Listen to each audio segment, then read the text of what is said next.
Thank you. Thank you very much. Welcome, I'm Father Mitch Pacwa. Welcome to EWTN Live. And tonight, we're going to talk about how you can spread the gospel of our Savior Jesus by using Catholic radio. You don't have to have a ton of money, and most of us don't. And you don't need to know everything about broadcasting. You don't have to have a great radio voice or training in that. What you do need is some drive, some passion to bring the gospel of Jesus to your city, and the ability to network with some other folks who have the skills and financing to make it happen. And we have many folks in our audience tonight, nice, great crowd, who have done exactly all that. They're here taking part in the 20th annual EWTN Catholic Radio Conference. It's being held today. They had a retreat up in Hansville near the convent. And they also are going to be here on tomorrow and Friday going through workshops on how to do this. And tonight on EWTN Live, we're really pleased to bring some speakers who are talking at the radio conference. They've been seen fairly frequently on EWTN television, but they can be heard every weekday at 7 a.m. Eastern Time. And they have a show called Morning Glory on EWTN Radio. And they're here to share their insights on Catholic radio and broadcasting the gospel to a culture in desperate need. So please welcome my very good friends and former students, Deacon Harold Burke-Sivers, also Gloria Purvis, and Msgr Charles Pope. Welcome to you all. Good to have you. Thank you. Glad to be here. Thank you.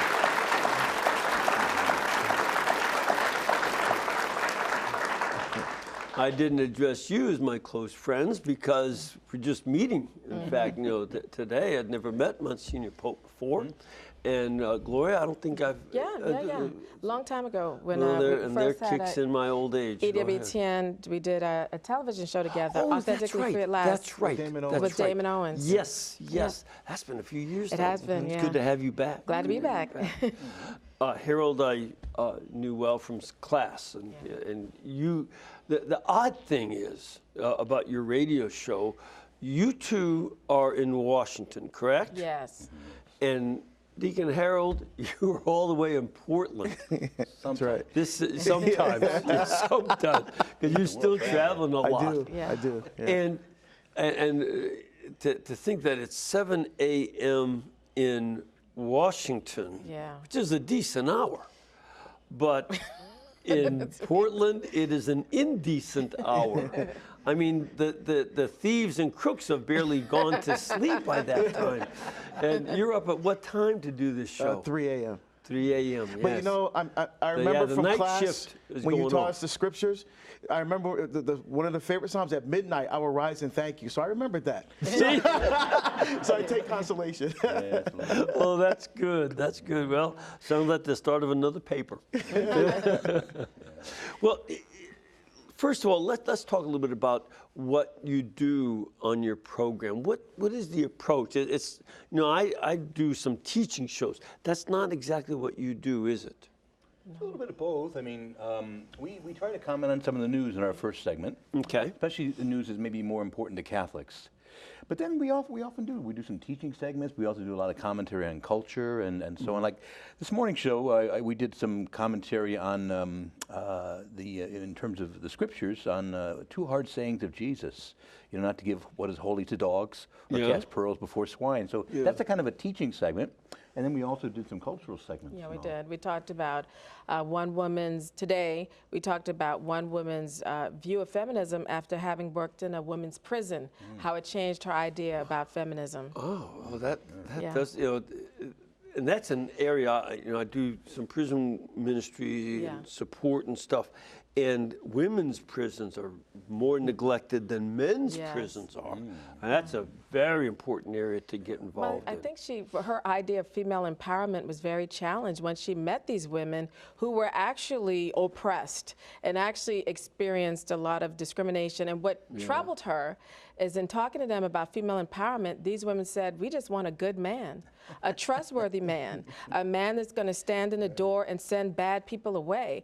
And for her, she's like, no, independent woman, this, not, and the other. But she was realizing that the way and the experiences that these women had, it made sense. And what they wanted above all was a trustworthy man in their lives. And a lot of times they're in prison because a very bad man Exactly, has yes. done them terrible harm. Exactly. And they need a guy that'll stand up to him That's right. if they can't. That's right. That's exactly right. That's we're talking about the real world here, That's not exactly Harvard right. Square. Exactly. We also talked about this morning, what would you be willing to sacrifice to protect your religious freedom, your religious liberties? And I talked about the problem that's going on in Kenya with priests being killed.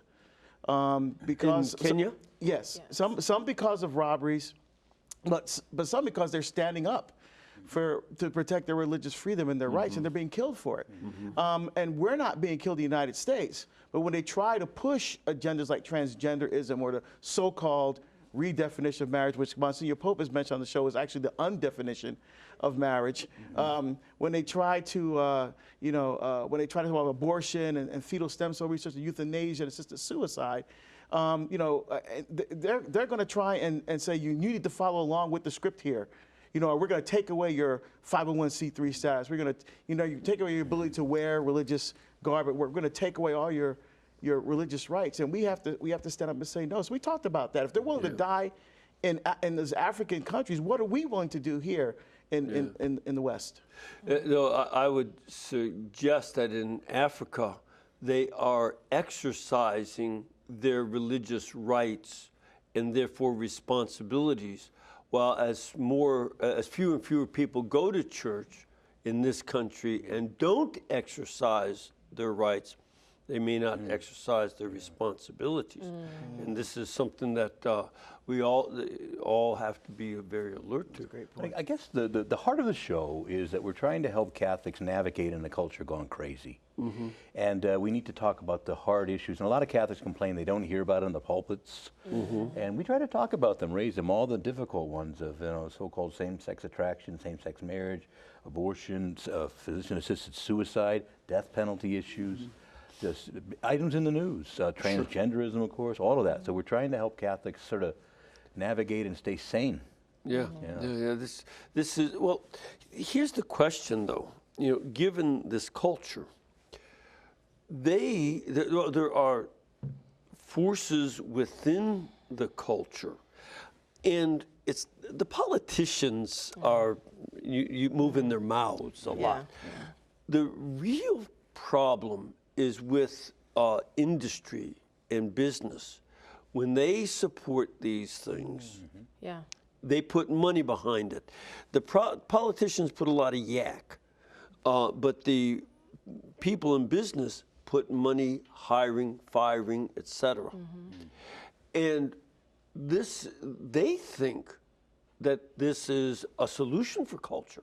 Right. They want these, they have a different set of priorities, especially the fear of overpopulation and global warming. What is it, in the face of what they're claiming, is a better set of morals based on, global warming and population, overpopulation? Though I don't know if you heard, they removed polar bears from their emblems because with the warmer water up in the Arctic, polar bears have gone from something like 8,000 to 40,000. So I guess they like it warm, but so they're no longer helpful.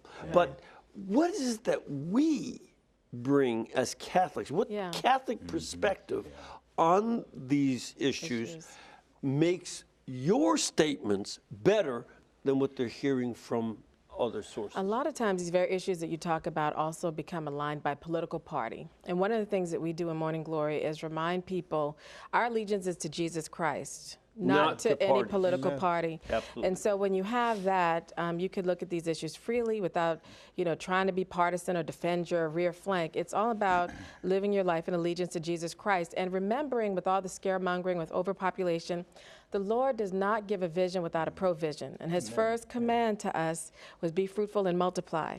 And so to now say that the world is overpopulated and all these types of things is to go directly against his command. And we want to remind people not to be fearful in living out our lives as believing Christians. And sometimes maybe what it calls us to do is to be more sharing with the things that we have with our neighbor that may have less than, and to consider these types of things. And there is, of course, a proper stewardship of the earth, but not at the expense of humanity. Yeah. So we help people to remember that. And we have to remember these businesses, they worship the Trinity of me, myself, and I. Yeah. It's about the almighty dollar. Dollar. And for us as Catholics, it's about covenant relationship. It's making a complete and total gift of ourselves to the other, and then that other making a complete and total gift of themselves back to us, an exchange of love and life and intimacy and communion. So it's about how I can be a gift to someone else. It's because when you give yourself away in love is when you truly find yourself in God. And those are the principles that we root ourselves in and we root this show in and try to give that perspective so people can go, yes, now I can go back to my coworker and actually talk about this. Okay, now I got some ammunition. I can go and say, okay, now let's actually engage in a meaningful conversation. Yeah, you hear the enthusiasm. We try to keep it upbeat. It's not just, And the other thing, though, is just to get back to what you're saying, I mean, Catholics everywhere need to be very careful to understand that the climate fear-mongering and all that is, I've been hearing it all my life. I'm getting close to 60, so, back in the 70s, we were going to have an ice age, Now, I'm not going to say they're going to call me science tonight. I'm not a scientist, but as Gloria was saying, I'm going to really trust God and that mankind is not the enemy of this planet. In fact, we're the stewards. God has placed us here, in a certain sense, as the Catechism says, to advance the work of creation. It's a beautiful thing to drive out malaria and disease. It's a beautiful thing that we've increased agricultural yields, that we are very good at forestry today. We don't just clear cut. We're very careful with it. We work very hard on cleaning up pollution. I think, and human beings are beautiful. We're beautiful. We're God's creation. Yeah. We're not roaches. We're not locusts. And yet, I'm afraid that the climate extremists and the environmental extremists and so on are turning us into monsters, to roaches, to locusts that must be obliterated to save the planet. No, that's not the Catholic or the Christian or the biblical view. And I think, I certainly have a strong sense that this is an attitude they particularly take towards poorer countries and Africa, Latin America, parts of Asia, and watch. We'll see, well, I may not, but within the next 30, 40 years, there's already begun a decline that they're talking about a population winter. Yes. And I don't know where these folks are going to have coffee beans brought to them so they can have their latte. I don't think that's gonna Right. Well, and you mentioned industry. One of the things I also think that we remind people is that the economy exists to serve the human person, not the other way around. Right. So we've talked about pregnancy discrimination and things like that on the show as well. To have people realize that we're not robots that just aren't supposed to be human and therefore always at the whim of our employer that we must produce, that there's a human element that we have to respect in all of our dealings in business as well. There are also, in addition to some of these tensions in the culture, there are a lot of tensions within the church. Yes. We've been going through 35 years of sexual abuse crisis among clergy. A lot of that's dealt with, but there are elements that are not, especially with a lot of bishops, as is coming out now. Yeah. There are other tensions in the church community. Do you guys take that on, or just sort of leave that? Oh, no, we have to take that on head on, of course. I mean, because it's what's happening in the church, and we should be talking about it, and talking about it freely and frankly, and we do that on Morning Glory. We're not beholden to anybody but Jesus and the truth, and so we're going to talk about it. Well, especially when you have people with attitudes like, well, I'm going to leave the church because of the abuse scandals. You know, I'm going to leave the church because of this. I mean, so the analogy I would use when I was in as chief of law enforcement, campus law enforcement, one of my officers pulled someone over for speeding. And they notice, oh, she's pretty attractive. So he makes a proposition to her to get out of the ticket. She's mad and she's angry. She files a complaint. I suspend my officer, pending a moral turpitude investigation. It gets leaked to the media. Now it's the front news, and everybody's angry. He abused his authority. He's supposed to protect the service. Look what he did. Would your next conclusion be, well, I'm gonna drive through every stop sign. I'm gonna rob banks. I'm gonna not follow any laws because of what that officer did? Then why you do it to the church? I'm going to leave the whole Catholic Church founded by Jesus Christ, ask Siri, founded by Jesus Christ, to go where? Right. To go where? Is Siri on your show? No. He's saying you can ask Siri. We did a segment on the show where like, who founded this church? Who founded that church? Who founded this church? And they get, but then seriously, who founded the Catholic Church? Of course, Jesus Christ. I never talked to her. Go ahead. Again, regarding the clergy abuse crisis at every level, Yeah. we want to look out for God's good people. You all work too hard, and you love the church, and you stayed with the church through thick and thin. And so our first job isn't to just protect bishops and be overly, our job is to speak the truth in love and to be, hopefully, that all of us in the church can work together to solve this. It's not just going to be a clerical solution. Well, and also, we talked very frankly about being crushed. I mean, I knew some of these guys being crushed, and so we're going through the same emotion of the hurt, the betrayal. I'm real for serious. And to really talk about this frankly, but at the same time to remind everybody who's really present in the church and why we remain Catholic. And what about Portland? We're the first diocese to file bankruptcy because of that. And so the other thing that we do, we also want to remind people about the good priests, the ones that are out there that roll up their sleeves and serving us every day, faithfully, day after day after day, that are models of holiness, that are models of sanctity, that are models of Jesus Christ, giving life to his bride, the church on earth. See, to remind folks that it was the 3% of the clergy that perpetrated these crimes, and 97% did not. Right. And that's also an important part of the story. But it's another issue that certainly comes up in the culture. I don't know if you all deal with this because I just don't get the program, ironically. But it's something that we see so many people across the board, not just Catholics, across the American board saying, I'm none. I'm not, that there's no religion. And that folks are just opting out. And one of the issues is they don't know how to discuss religion because they see it reduced to feelings.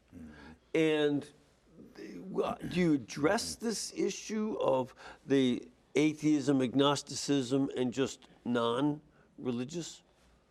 Yeah, all the time. We're trying to also look to some solutions. I think one of the keys we all know is that younger adults aren't their percentages of going to mass are much lower than some of the older folks our ages. Right. I think we're one of the last generations we're bearing now that was told it was a mortal sin to miss mass. Now, the new catechism still says that. But somehow we've got to engage them. And I will tell you this: I think our numbers are smaller among younger adults today, but those who do come are really on fire. They're intense in a way I never was at their age. I've got a great young adult Bible study and a lot of engagement in the parish. They want to get out and walk the streets. You're also a parish priest? Yes, in Washington, D.C., yes. And so there's signs of light, even in the midst of a kind of the overall numbers still go down, but of those of us who remain, there's great signs of reform. New religious communities and lots of good young adults and very, very active and involved. And I'm optimistic in that sense. We may have to get a little smaller, which I'm not happy about. But that the intensity, I think, and the clarity and the hunger for spirituality is so much more strong than I think it was when I was their age, so to speak. And we talk about, things that young people are interested in. We talk about the problems with the hookup culture. We talk about the problem. That is another issue. They're not committed to each other in a relationship, absolutely. let alone to a church. The whole idea of commitment, why. You know, it's just like a hang up, do what you want. That's the whole thing. And so we talk about that, and a lot of people are trying to figure out, why am I still unhappy? I'm living, you know, the world's telling me to treat my body like a merry-go-round, and they're not happy about it, you know? I like to say, yeah, there's a whole lot of go round, but very little merry when you live that way. Preach that gospel, sister. Right? So to be able to talk to these things on Morning Glory, I think is something that that the young people appreciate, as well as talking about what's up with these dudes not proposing marriage. Come on. You know, there are ladies that want to get married, and where are the fellas? And so encouraging men to, you know, stop living lives of perpetual adolescence, and having these guys, you know, really exhort them Each of to whom manhood. made different commitments. Yes. Deacon Harold, I remember you were in class when your first child was born. You were supposed to be in class, and I let that slide. I still got an A, though. Yes, you did. Yes, you did, because your papers were good. But you know, you're committed to your wife and children, and you've got how many kids? 4. And you are committed to your service in the church, and you're married? Married with one little girl. One little girl. That's good. Yep. That's a good start. Yeah. You know, one thing I notice about young people, too, is I travel around the world. And the two things, I've been to 5 countries this year, and when I talk to young people, the same thing. The two things, they want to hear the truth, and they're not hearing it. Yes. You know, and then they don't know how much God loves them. Yeah. You know, for example, they say Mass is boring. Why? Because they don't know why they're there. Let's be real. They're there because Mommy and Daddy make them go, or they're there because they have to sign some piece of paper to show that, look, I was at Mass, so I can get confirmed now. But yet, when they go off to college, there's a serious disconnect between what's happening at that altar and their everyday lived experience. Yeah. In fact, a lot of them think of confirmation as sort of their graduation. Yes. Yeah. And then they just don't come when back. you explain the Mass, what I try to do is I go through every single part of the Mass and connect the Mass to their everyday lived experience. That at the end, the deacon can shout, get out of here. You know, go and announce the gospel, Lord. You go out there and be Eucharist to the world. That's the key. And showing them the love of God. Because, I mean, we can't keep doing Barney homilies at Mass. I love you, you love me. They don't want to hear that. True. They want to hear truth. I mean, the atheists are telling them, unless you can see, taste, touch, measure, quantify something, it's not real. Right. You know, the more relativists are selling them a bill of goods. And we need to count them with the truth of Jesus Christ, which is not a philosophy, it's not an idea in your mind, it's a person. I am the way, the truth, and the life. And the truth will set you free to be the person who God created you to be. That's what we try to bring to the show to these young people, so that they have reasons to believe it and want to stay in the church. We have some church up in here. So Yeah, make it plain, my brother. Make it plain. They won't let me bring my tambourine out the purse during the radio show. They're like, no, Gloria, don't do that. Is it difficult, though, with you being so far away? Or does it just go along easily enough? The technology today is so good. You know, technology can be also used for evil, as we see with pornography, right? Yeah. But technology can also be used for great good. So no matter where I am, people say, oh, how you guys sound like you're all together.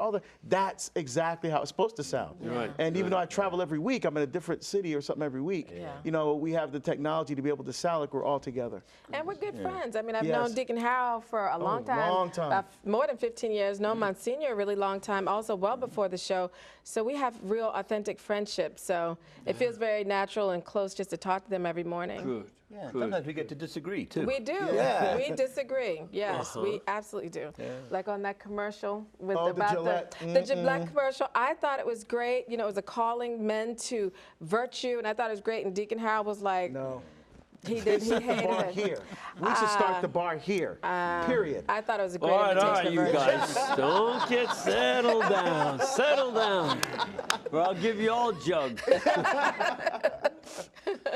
Oh, that's good. Well, but see, that's part of it. And you know, the folks that are here tonight are the folks, for the most part, who are running radio stations, and you know, they're bringing this program all over the country, and even I have one lady from England. Yeah. They're getting going to be doing that over there too.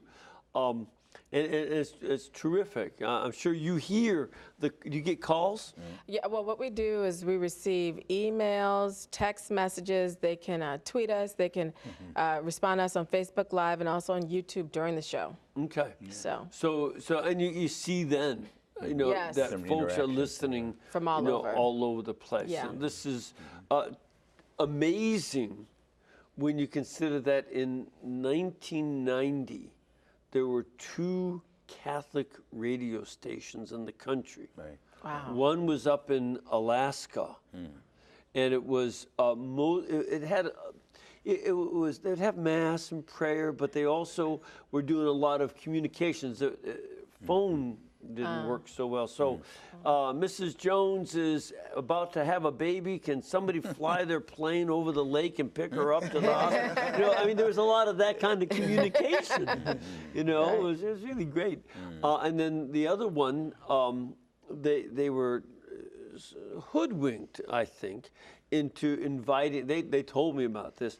They're saying, well, we should have people of the different factions within the church, and they had these debates, and it collapsed because people were just confused. They didn't want to listen to all that.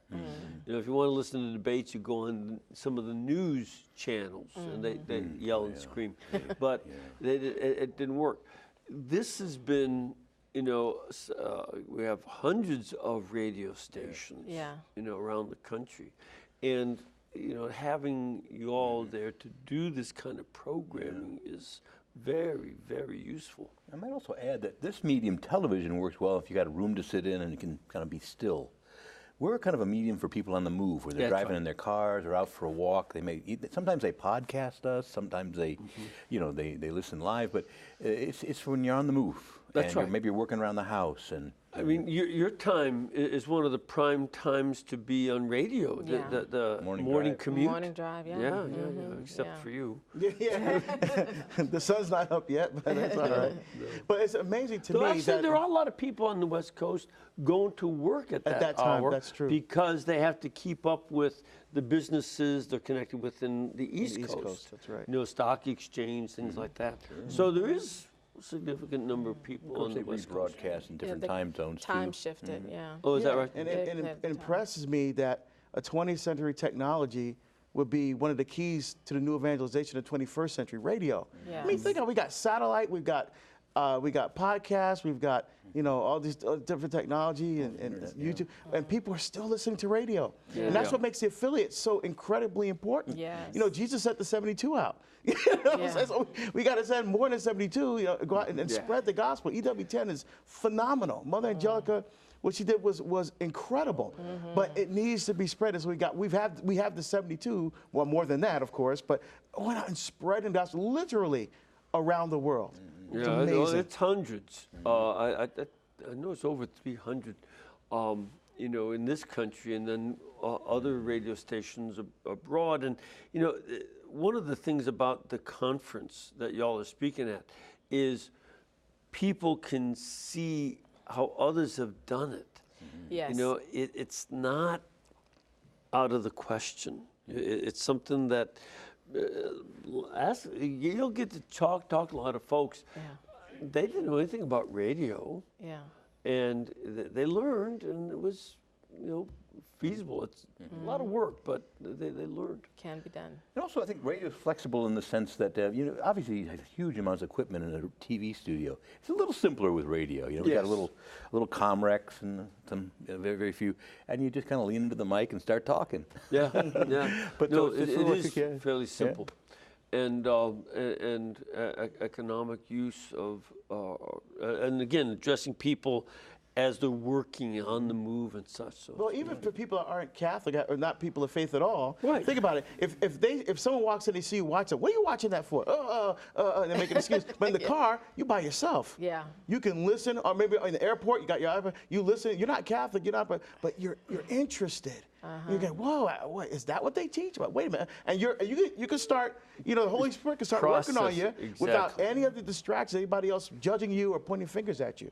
One of my favorite stories was from the Seattle station, where they had seen a bumper sticker, some guy on his way to commit suicide, and changed his mind. Turned on that station, listened to it, was relevant, changed his mind, and ended up becoming a Catholic. But this is important stuff. Yeah. But we have to take a break. So we'll be back in a couple of minutes because we want to get some of your comments and those of our studio audience who are in radio. So please stay with us.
All righty.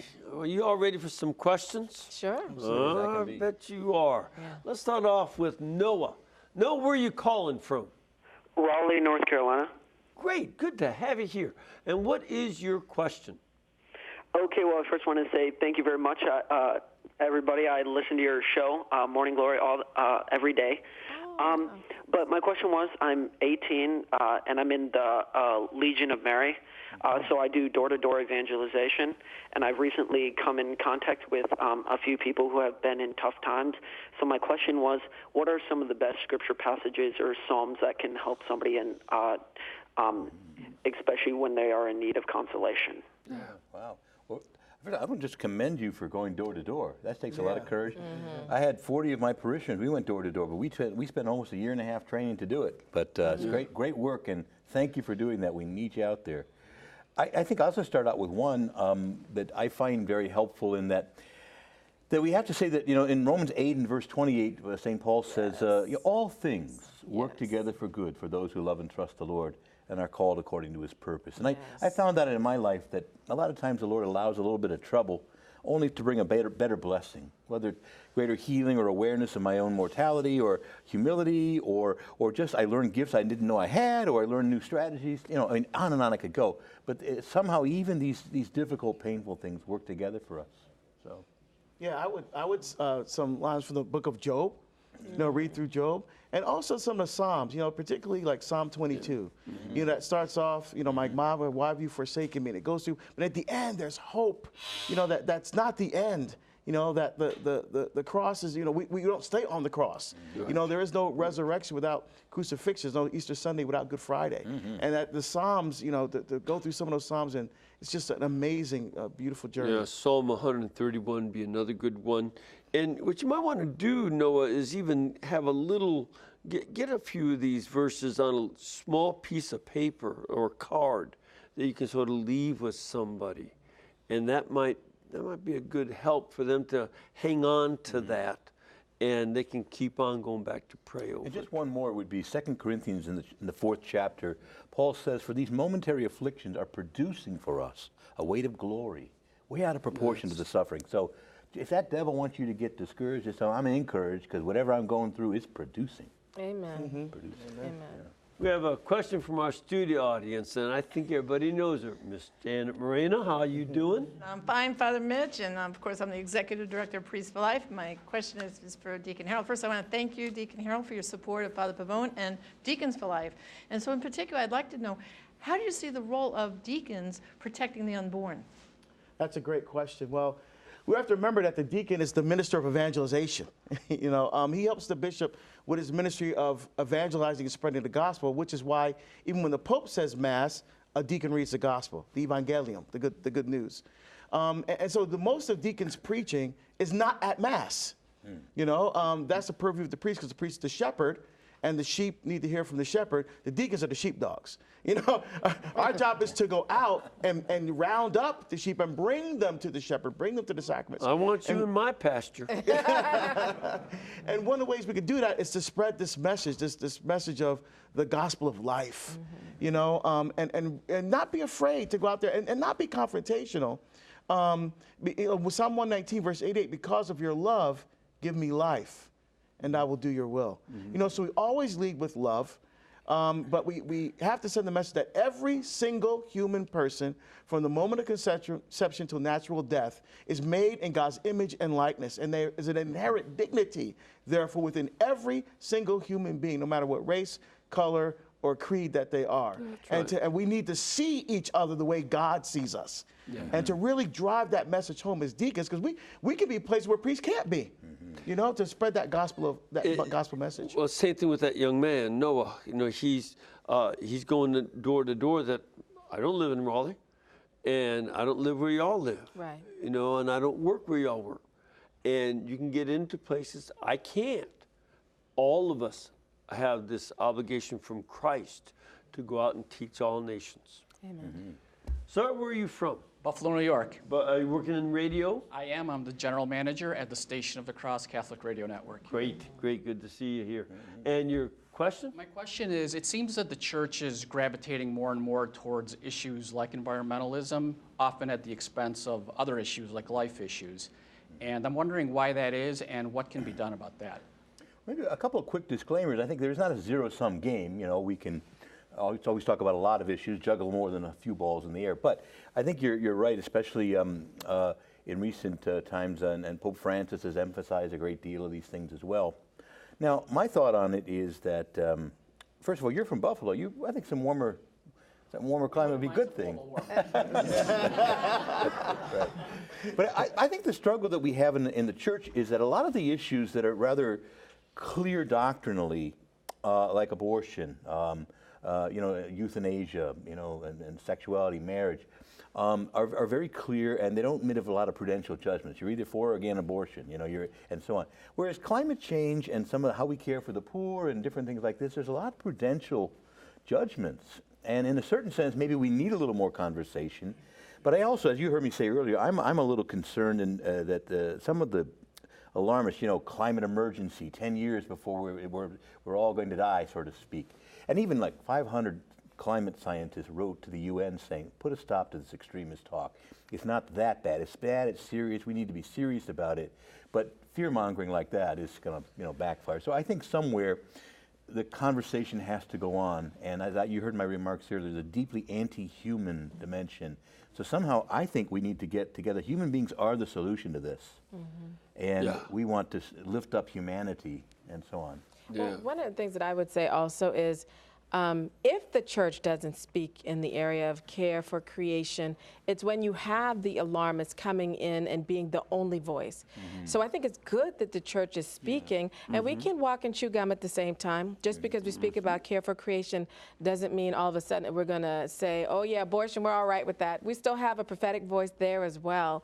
And I think it's when we don't speak that we see these other voices filling that void. So I'm glad the church is speaking, and we just need to help people understand it's not either or. And I think an element I heard recently is that the amount of suicides among young people is increasing. Yeah. And we talked about that in the show. And We talked about that too. so you're aware of this, Yes. and you know, one of the factors may well be that, you know, these politicians who say the world's going to end in 10 years, and they say, oh no, we don't have the right guy in charge. We're going to die, so I'm going to die now before it's worse.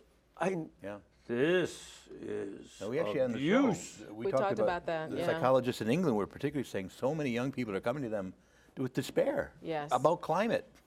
Well, why bother? We're not even going to be alive in 10 years. You know? And you know, we don't have optimism. We have hope in Jesus Christ. Amen. Yes. And that's a big difference. Optimism is a human enterprise. Hope in Jesus Christ is a theological virtue we receive by His grace. Let's get a caller here. We have Tim calling in. Where are you calling from, Tim? Wisconsin, Father. Wonderful. Good to have you. What's your question or comment? Well, I just have mostly a comment. I was reading, I got my Catholic publication today. I won't say which one it is. But it was about the Pentecostals in the Amazon basin. I mean, the Pentecostals that were Catholics, who the millions who have left, and they asked most of them, or a lot of them, they questioned them, why did you leave the Catholic Church to become Pentecostal? He said, very simple. The Pentecostals presented us the Bible. The Catholic presented us left-wing politics. And I just say, that's the way I feel as a conservative Catholic. I'm sick of hearing about climate change and higher taxes and gun control, blah, blah, blah. So I'll just let you guys comment on it. That's my feeling. Thank you. All right. Yeah. I gave a homily once where I quoted from the preacher of the papal household. He was, Father Cantalamessa. And he was commenting about the situation in Central America. He said the church has opted for the poor, and the poor have opted for the Protestant church. Right. You know, so that was a quote from him. So it's true in other parts, true. Yeah. I just want to add to that. I do think that there's been a lot of distortion, I think, right now in the whole Amazon Synod thing.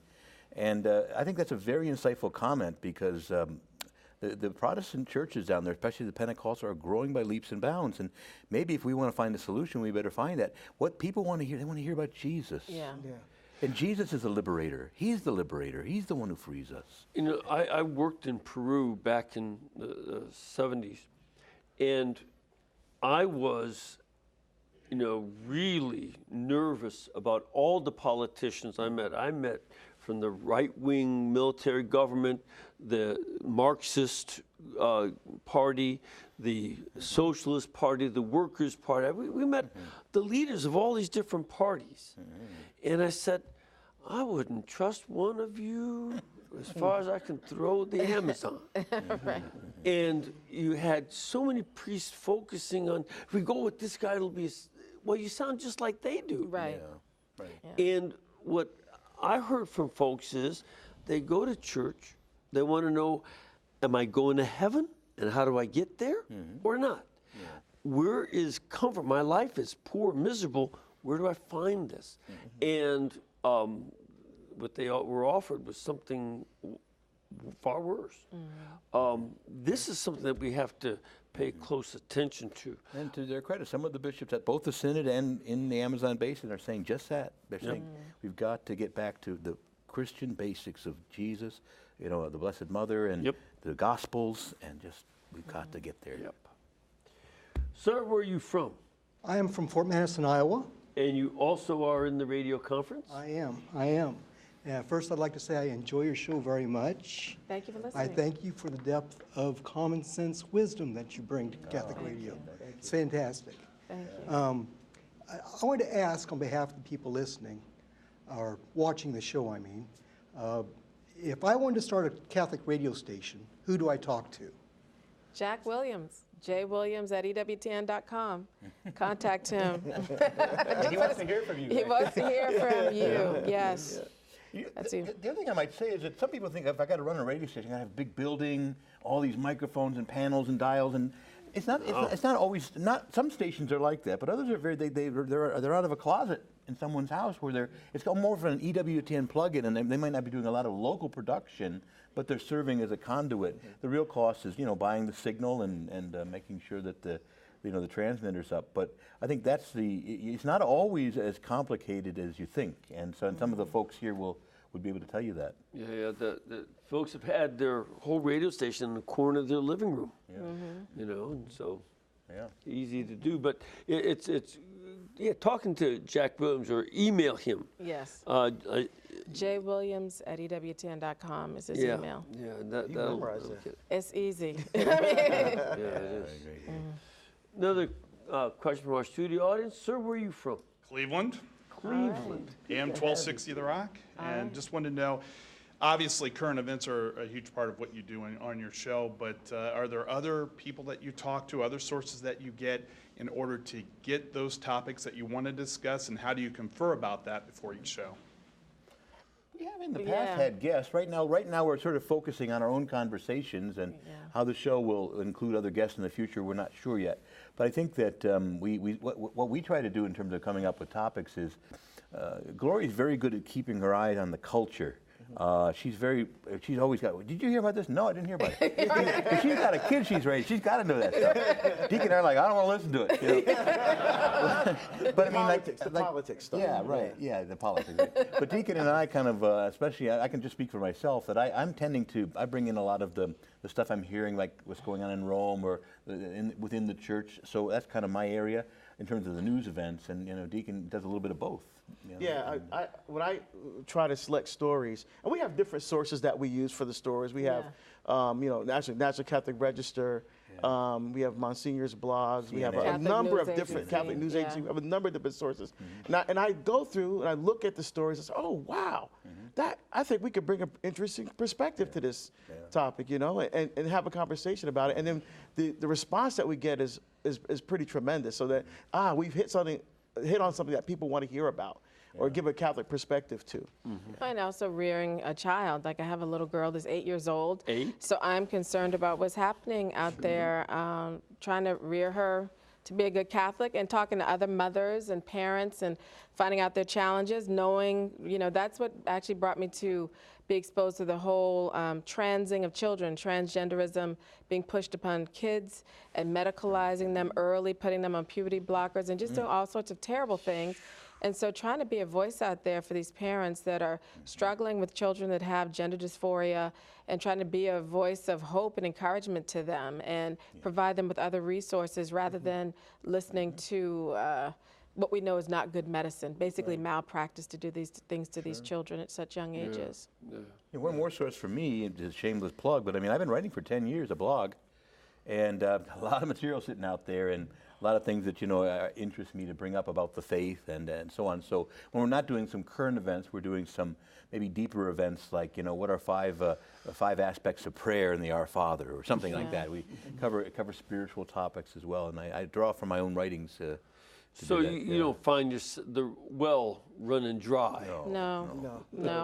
So many spiritual classics out there too. We did a while. We talked about St. Francis de Sales' Introduction to Devout Life. People really like the practical aspects of that, going through that and talking about that as well. Maybe one final thing to say is that we'd love to hear from listeners about the format of the show and how they like it and where they could find areas of improvement. It's like we're always listening and trying to incorporate what we can. And like the comment that Tim had from, you know, Wisconsin about, you know, he's tired of hearing just this more liberal politics. He wants to hear a variety of other aspects of the faith and such. He's the kind of person that needs to engage you in this ongoing conversation, you know, during your shows and stuff. Well, and we also look at, well, I do anyway, look at what's happening in social media and what kinds of things are getting people going and saying, you know, what's the Catholic perspective on this and how can we address this and have some sanity here instead of just an outrage mob? You know, where's the truth? What's an appropriate response? How do we filter this through our Catholic lens? Yeah, we also have liturgical things too. Yeah. You know, stuff going on at Mass, inclusive language, you know, theology of the Eucharist, you know, that's the source of some of our faith. And so, so we, often the battle between the, you know, the extraordinary form and the ordinary form. Like, wait a minute, you know, and so we try to be a bridge of unifying. Hey, wait a minute, this is it's one Mass, you know, in two forms, and it's all good. Yes. Let's take another caller. CJ? Yes, hello. Hi, how are you? Where are you calling from? New York City, home of Father Rutler and Jerry Murray, good friends. My question is, initially it was for Gloria because my niece went to Cornell as well, and she's now 31. She's a practicing veterinarian, but she's single. So my question could be for all of you, but I'm in a city where it's really brutal for single people, and I happen to be married, and I'm blessed with my husband. But so many friends from 20s, 30s, 40s, 50s are single, and it's a brutal city here, and they're Catholic, they're practicing.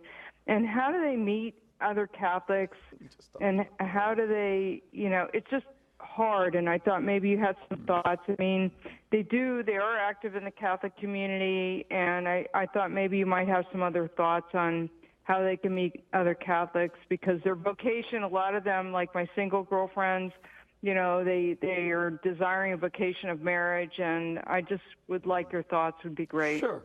All right. It's everywhere. Gloria? It's everywhere, sister. We got those things going on in Washington, D.C. as well, and we encourage the young people to get involved in young adult ministry, go to events, actually talk to people when you go there, be involved maybe at the soup kitchen, at Catholic Charities.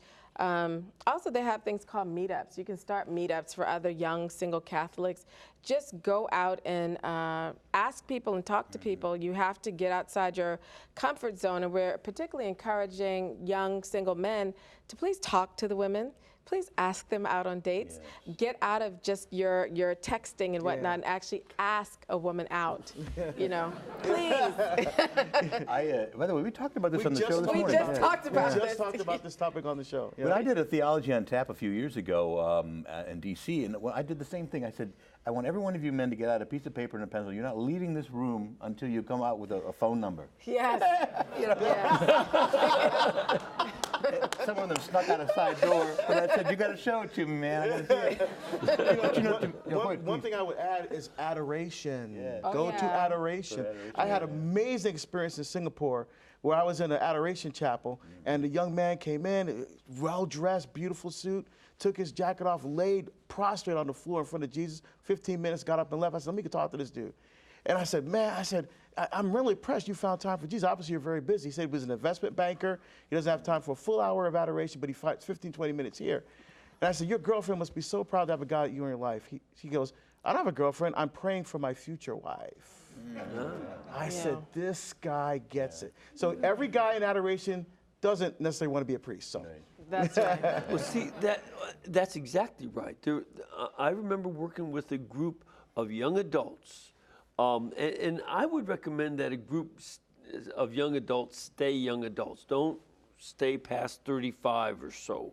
You know, you're starting to be middle age. Yeah. You know, and when I turned 40, I decided to stay middle aged till I turned 70. At which point I would renegotiate. So that started this summer. Well, but it's good to have 20 to 35 folks who can do things together, where it's a combination of praying together. This group would get together for adoration. They would do service on Saturdays and go out and help in a poor area in Dallas. They would also have a party every couple of weeks together. And that combination of activities, well, I tell you what, I loved doing the weddings from there. And there were a number of vocations to the priesthood and religious life, but also lots of marriage vocations, and they would propose before the Blessed Sacrament. That kind of combination of activities together where your whole life is kind of integrated with people who are sensible. That's a good thing. You know, we used to, in the church and older folks in general, used to do a lot better job of pairing young people up. We would have everything from CYO dances and things like that. But I think parents were much more attentive to the fact of who their sons and daughters were dating. They encouraged them. They even often got them to meet certain other family members. My parents met that way. One family member introduced my mother and father together in a function, and the rest is history. And here I am, too. But all of that is, I think all of us, it's not just what should the church or what should young people do, but how can older folks, some of whom are here, how can you help? Maybe make introductions. And you can't force it, but be active and promote it. It's got to be all of us working together to help younger people. And sometimes parents and grandparents have a lot more walking around sense about who would be a good partner for life than kids who are not always thinking about the long range. True. But, you know, they need to have a little bit more of that. I just want to make sure that we get some information. Again, this is the 20th annual EWTN Catholic Radio Conference. I was there at one of the first of the second, you know, out in California. And if you want to find out more about it, it's EWTNCRC.com, Catholic Radio Conference. So EWTNCRC.com. And they're here today in Birmingham all the way through Friday. You can come on down. I want to thank you three for being here, not only for the conference, but also here on the program. Oh. Thank you for your program. It's great to have that. And all of you out there, drive to work, start listening. Monsignor, join me in giving a blessing. Almighty God bless you all and keep you, the Father, the Son, and the Holy Spirit. Amen. And your mother, Angelica, was inspired to start this network so that it would be brought to you by you and not by commercials. And that's why she asked that you keep us in between your gas bill, electric bill, and always added the cable bill. Please do so and support your local radio so we can preach that gospel. Thank you. God bless.